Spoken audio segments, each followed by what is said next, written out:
दोस्तों, कतर के खिलाफ अब बड़ी कार्रवाई करने के लिए भारत आगे बढ़ना शुरू कर चुका है। बता दें कि भारत कतर की अर्थव्यवस्था को चोट पहुंचाने के लिए नेचुरल गैस जैसे महत्वपूर्ण संसाधन को अपना हथियार बनाएगा।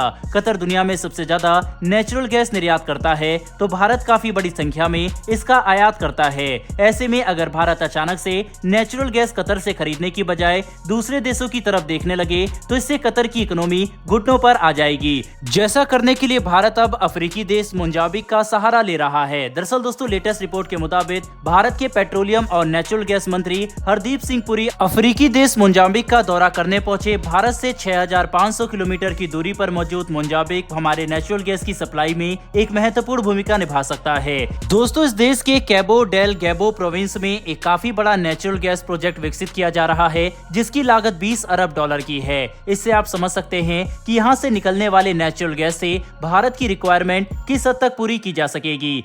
बड़ी बात तो यह है कि मोजाम्बिक में विकसित हो रहे इस नेचुरल गैस प्रोजेक्ट में भारत की प्राइवेट कंपनियों के पास 30% की हिस्सेदारी है, जिसका मतलब यह है कि न सिर्फ भारत को यहां से सस्ता और long term natural gas supply chain मिलेगा, बल्कि भारत मोजाम्बिक में अपने इन्वेस्टमेंट को बढ़ाकर इस देश में प्रभाव को भी मजबूत कर सकता है, जिसका इस्तेमाल हम अफ्रीकी देश महाद्वीप में और भी ज्यादा ताकतवर शक्ति के तौर पर उभर कर सामने आने में करेंगे। हैरानी की बात तो यह है कि भारत ये कदम कतर के साथ टेंशन के बीच उठा रहा है। दोस्तों, ये कहना अब पूरी तरह से ठीक होगा कि कतर खुल के भारत विरोधी देश की लिस्ट में शामिल हो चुका है। कतर न सिर्फ पाकिस्तान के साथ मिलकर भारत के खिलाफ कार्रवाई करने में जुटा है, बल्कि पूरे रीजन में अस्थिरता फैलाने वाली कार्रवाई कर रहा है। आतंकवाद और कट्टर विचारधारा को समर्थन करने के आरोप में पहले ही सऊदी और यूएई जैसे मुस्लिम देश ही कतर के साथ अपने संबंध काफी कमजोर कर चुके हैं, और अब भारत जैसी महाशक्ति को ठेस पहुंचाकर कतर ने अपने लिए कनाडा वाली गलती कर दी है।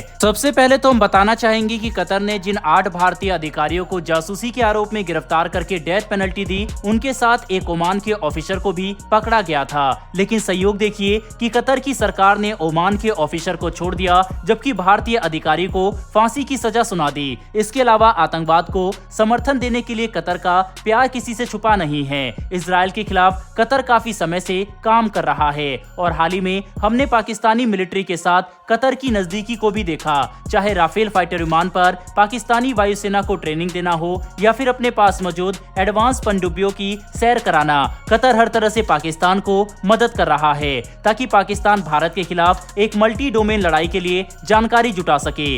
ऐसे में हम समझ सकते हैं कि कतर कैसे आज खुलकर एक भारत विरोधी देश के तौर पर सामने आ चुका है, जिसका अंजाम बिल्कुल भी अच्छा नहीं होगा, ना तो कूटनीतिक और ना ही आर्थिक स्तर पर। बहरहाल दोस्तों, बढ़ते हमारी दूसरी खबर की तरफ। ये खबर अब तक की सबसे बड़ी चोरी को लेकर है। दरअसल ये चोरी किसी सोने चांदी या बैंक से कैश की नहीं, बल्कि 81.5 करोड़ भारतीयों के पर्सनल डाटा की है। आप बिल्कुल सही सुन रहे हैं, 81.5 करोड़ भारतीयों का व्यक्तिगत डाटा लीक हो चुका है। और अगर एक अनुमान के लिए बताएं तो जितने लोगों का डाटा चोरी हुआ, उसकी संख्या जर्मनी, तुर्की और ईरान जैसे देशों के लोगों से 10 गुना ज्यादा बड़ी है। यह भारत की साइबर सिक्योरिटी में अब तक का एक ऐतिहासिक फेलियर तो है ही, साथ ही नेशनल सिक्योरिटी के लिए भी बड़ा खतरा है। अभी तक सामने आई जानकारी के अनुसार इन 81.5 करोड़ भारतीयों का डाटा जो चोरी हुआ, वह डार्क वेब पर देखा जा सकता है। इसके अलावा बताया जा रहा है कि यह वही डाटा है जो Indian council of medical research यानी ICMR ने रैंडम कोविड टेस्टिंग के दौरान इकट्ठा किया था, जो काफी बड़ी संख्या में है।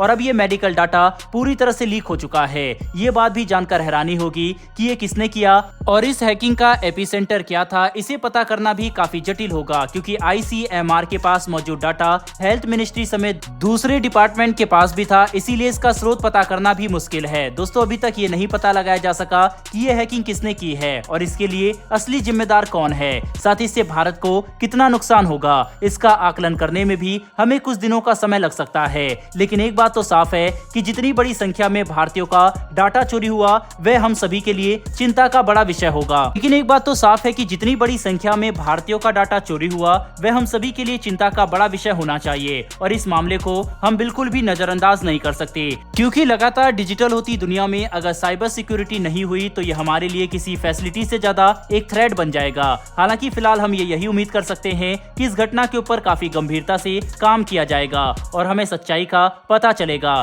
साथ ही भारत को आगे अपनी साइबर सिक्योरिटी को लेकर कुछ काफी बड़े कदम उठाने होंगे ताकि इस तरह की घटना दोबारा कभी भी ना हो सके। बहरहाल दोस्तों, इस वीडियो में इतना ही। फिर मिलेंगे ऐसी एक नई वीडियो के साथ। धन्यवाद। जय हिंद।